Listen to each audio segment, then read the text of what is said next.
so-called prevailing. Yes, Ngayon na parang apat yung talagang nag-recant na, and then knowing na marami na kayong pinaglaban yung para dun sa expose mo against kay Martin Romualdez, yung delivery malala delivery scheme. Ano yung take mo dito sa mga ganitong ginawa ng mga kasama mo? Sa akin, ma'am, bilang team leader nila, masakit para sa akin. Kasi unang-una, since nung lumabas kami, talagang napag-usapan namin, ma'am, na kahit anong mangyari, walang kakalas. Kasi lahat ng mga binitawan namin o lahat ng mga pinahayag namin ay totoo lamang. Itong inilabas namin, laban ito para sa bayan. And alam nyo from the start, na malalaking tao talaga yung hilipain ng mga expose. Yes, ma'am, alam namin yan. Kaya nga sabi nga namin, kahit gaano kalaki o gaano katibay itong mga taong binabangga namin, kailangan natin banggahin to. Kasi kung hindi natin isuwalat to, walang mangyayari sa bayan natin. Ngayon, sir, anong nararamdaman mo kung sa apat na talaga? Siyempre, ang consequence niya, papalitan sila ng ombudsman. Kasi nga, meron silang sworn affidavit doon sa Office of the Ombudsman, revealing. Ako, ma'am, naaawa ako sa kanila. Kasi unang-una, although na nabigyan sila ng promesa na tatanggalin yung kaso, pero hindi nila inisip yung ginawa naming affidavit na voluntary kami nagbigay ng affidavit sa ombudsman ng individual affidavit na pumirma kami mismo sa harapan ng mga 8 abogado doon. So hindi kami pinilit doon. Kusa namin ibinigay lahat ng mga nalalaman namin. So yung sinasabi nila na kaya lang daw sila lumantad dahil binayaran nila na Atty. Baligot. Sa inyo ba, ikaw personally, ba pinangangkuan ka ba ni Atty. Baligot kapalit ng inyong nagsasabi? Ma'am, from the start, kusa po kami na lumapit kay Sir Levy Baligot, Atty. Baligot, na pasalamat nga po kami dahil nakilala namin si Sir. Kusa po kami na lumapit sa kanya para may lantad itong lantarang korupsyon sa ating bayan. At yung sinasabi nila na pinangakuhan kami ng pera, wala po yun. Napakasinungaling po nilang apat. Kaya mahiya naman sana sila, ma'am, sa ganyan na paninira nila. Alam niyo, ma'am, si Ma'am Malo at saka si Sir Levy, halos pakainin kami, ma'am, sa dalawang palad nila. Pero nagawa pa rin nilang parang sisiraan pa. Kaya awang-awa ako, ma'am, sa apat na to. Kung ano mangyari man sa kanila, sana hindi na nila pagsisihan po. Ikaw yung team leader ng grupo. Ano ang tanong pa na recantation from the Brave 14? Ma'am, itong Brave 14, talagang kinausap ko ng bawat isa. Ang sabi sa akin, kahit ano, mamatay man kami dito sa lupang sinilangan, wala pong ano to, ma'am. Wala na pong babaliktad. Solid na po to, ma'am. Nakakausap namin yan si Police Master Sergeant Calleja. Si kasama namin dating Marines, si Bunagan, Mark Bunagan, si Lasaga.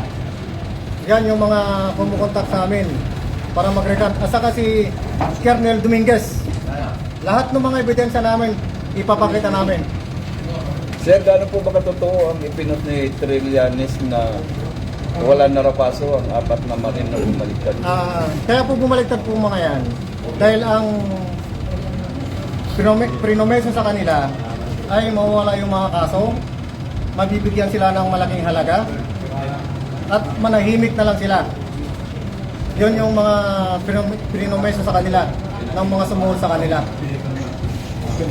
Okay, maraming salamat, sir. Sir, sinabi po nila sa kanilang interview doon sa mga ABS-CBN, GMA, sa mga TV network, gaano po katotoo yung sinabi nila na dahil daw may promesa si Atty. Levy Baligot kasama po yung kanyang asawa na hindi naman daw po natutupad. Alam Gaano niyo po po, katotoo ma'am, yun, sir? yung sinasabi nilang promeso ni Sir Atty. Baligot, hindi po yun totoo. Dahil kusa kaming lumapit sa kanila, lalong-lalo kay Atty. Baligot, upang mailahad ang katotohanan na lantarang korupsyon na nangyari dito sa ating bayan. Kami po mismo ang lumapit, hindi po nag-offer sa amin si Atty. Baligod ng mga pera or ano. Kami mismo ang lumapit. Kaya yung sinasabi ng apat na yan, puro po kasi sinungalingan po yan. Puro po sinungaling mga yan. Bayaran po yung apat na yan. Malilima po sila. Kaya huwag po kayong maniwala sa kanila. Sana yung mga pamilya nyo ngayon, lalong-lalo na ikaw, technical sa rin voluntate. Retired ka pa naman na Marines. Pero anong ginawa mo? Nirecruit mo ba yung tatlong kasama natin na lumalaban talaga sa katotohanan? Anong klase kang retired na Marines? Kapwa ka namin Marines, pero anong ginawa mo? Sinira nyo yung imahe ng Marines. Kahit nasabihin natin na hindi tayo tawag nito, yung talagang sinusuka ng Marines, pero yung puso't damdamin natin, Marines pa rin tayo. Kasi naghirap tayo lumaban tayo sa bayan. Nagserbisyo tayo bilang sundalo. Once sa Marines, always sa Marines. Marines pa rin tayo. Kaya sabihin nila hindi ka Marines, pero tingnan magka-halongkatan man ng papel, meron kaming record sa Marines. Kaya huwag nilang sabihin hindi ka Marines. Kaya masasabi ko lang sa apat, sana yung pamilya nyo, mga kapitbahay nyo, mga kapamilya nyo at saka mga kaibigan nyo, hindi kayo bubulihin sa ganitong ginawa nyo na pagtalikod sa ating pinaglalaban. Good luck sa inyo. Salamat sir. Thank you po. Nagsasakripisyo ang mga sundalo na ito. Hirap sila sa buhay, pero pinapanindigan ito. And yung mga inaambag ng mga kababayan natin na nagpapadala, no, ay nakakatulong din para sa pangkain nila. So yung mga personal needs, no. Yung security units ng ating armed forces, pati PNP, NBI, nakatutok sa amin. No? Ang ginawa nga nila kaya natakot yung apat, maraming nakatutok na security forces natin, mga intelligence operators, etc. So may isang incident nga na merong isang lalaki naka-face mask, and then kunyari nagtatanong siya sa isang babae na nakaupo. Pinapakita yung picture. Hindi alam, pero yung nagpapakita ng picture, alam niya na nanay nung isa. So, kilala mo ba ito? Itong tao na ito? So, natakot yung nanay, tumahimik. And then umakyat, sinabi sa anak niya, may naghahanap sa'yo, naka-face mask. Binaba nung isa sa kanila, pagtingin, umalis na yung lalaki. So, yung mga ganong instances, no? Minsan, may barangay captain, pumunta kay Tube. So sabi, Tube, may pumunta sa akin na naghahanap sa'yo. Hindi ko kilala kung sino, pero hinahanap ka. So mga ganong, and it happened for several months. No? And then you couple threats with a promise of comfort like withdrawal of the complaints, plus financial consideration. The combination of those are very tempting for someone who somehow have weakened stance, no, sa kanyang pinaglalaban. Pero anong comment mo doon sa sinabi ng ombudsman na that's what yung Romualdez yung behind doon sa recommendation? Well, yun ang conclusion or suspicion ni ombudsman, no, na ang sabi niya, kung sino yung nag-benefit sa recantation, sila yung nasa likod nito. And I think I subscribe to that suspicion, no? And hindi naman siguro si Speaker Martin lang ang nakinabang dito. Kasi may mga iba na I know are cooperating to convince may mga pinipili silang tao para mag-withdraw, no? So marami sila, hindi lang naman si Speaker. Tapos attorney, nabanggit po yung ombudsman yung na parang ipatatawag kayo ng office of ombudsman regarding sa allegation ng Yes, actually the purpose of the invitation was for me to share with them what really happened. And I had a punctuated meeting with the ombudsman lawyers yesterday because I was informed na pinoposasan na itong mga sundalo kahapon. So mga 5 minutes lang ako doon. very early stage of the meeting, but I had to ask leave para makapunta dito, no?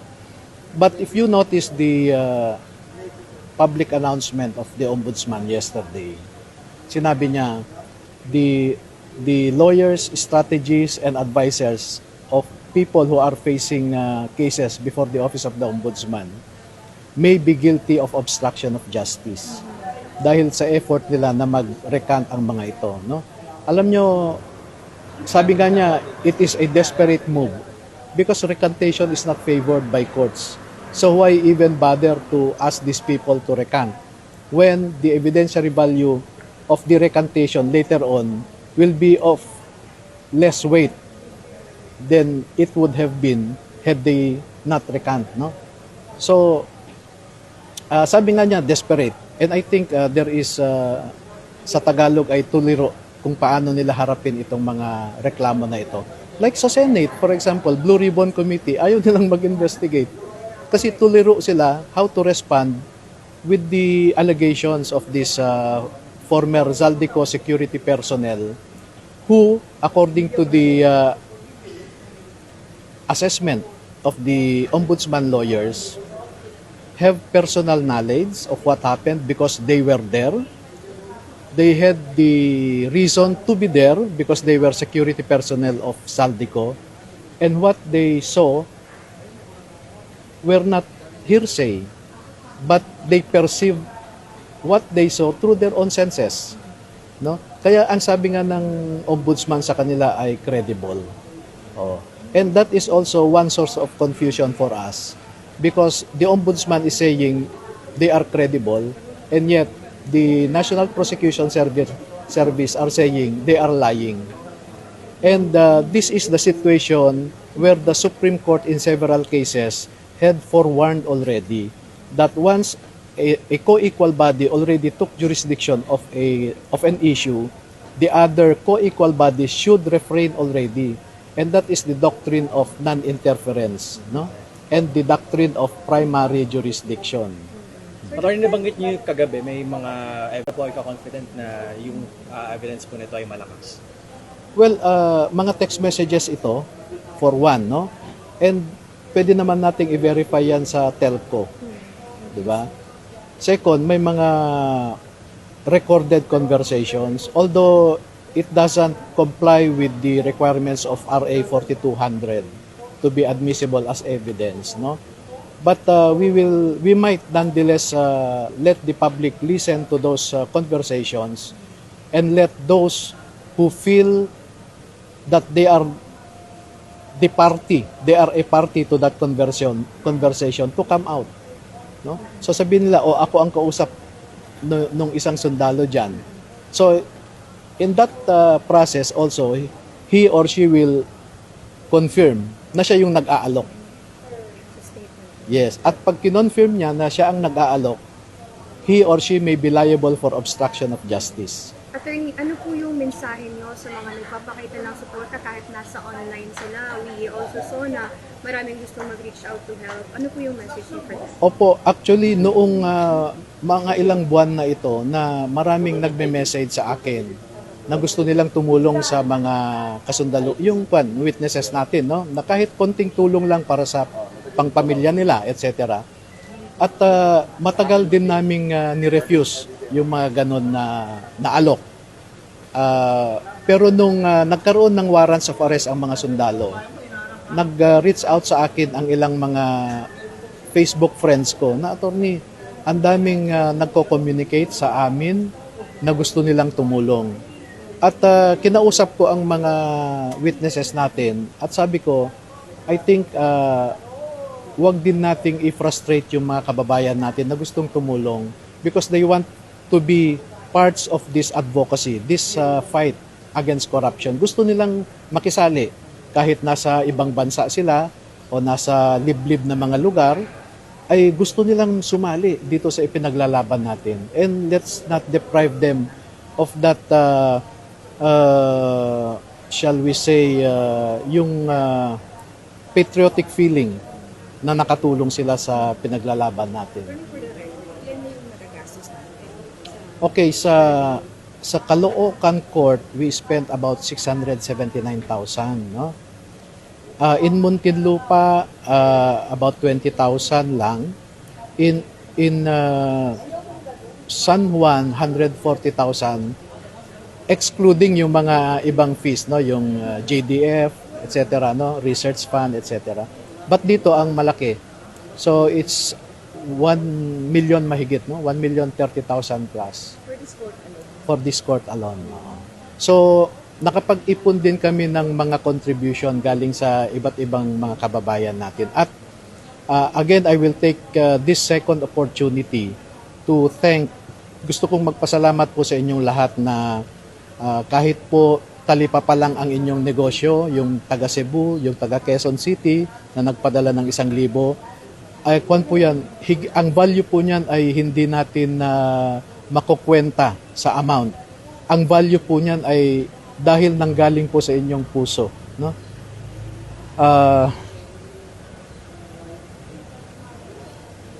Maraming salamat po, no, sa inyong lahat.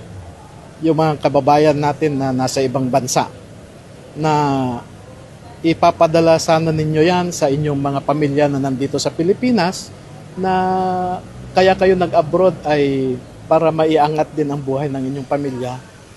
Bagkus, ibinigay nyo pa para sa tulong sa mga sundalo natin, no? So maraming salamat po. We will never ever repay you for your kindness and for your support and for your love of our country. Attorney, ano po yung reaction nyo na sinasabi po ng iba na kaya daw po nag-recant yung apat dahil nga daw po nakulo yung nagpa-finance doon sa 18? Ito, number one, yan yung ginamit nilang panakot, no? At isusunod din daw akong makukulong. Pero pangalawa, yung allegation nila ngayon na Mike Defensor is financing refutes their own allegation kasi nasa kulungan siya. So, paano siya makapagbigay ng financial support sa amin? Nasa kulungan nga siya, eh, no? So, there is time really for truth to really come out. So, yung allegation po nila na nag-finance, pati si Marcoleta ay sinabit nila, where na-meet ko lang si Senator Marcoleta nung nag-invite sila ng Blue Ribbon hearing, no? Hindi ko yan naman personally kilala. So, paano yan magbibigay ng pera sa amin? So, actually, nagsasakripisyo ang mga sundalo na ito. Hirap sila sa buhay, pero pinapanindigan ito. And yung mga inaambag ng mga kababayan natin na nagpapadala, no, ay nakakatulong din para sa pangkain nila. So, yung mga personal needs, no? Sige po, attorney. Sige po.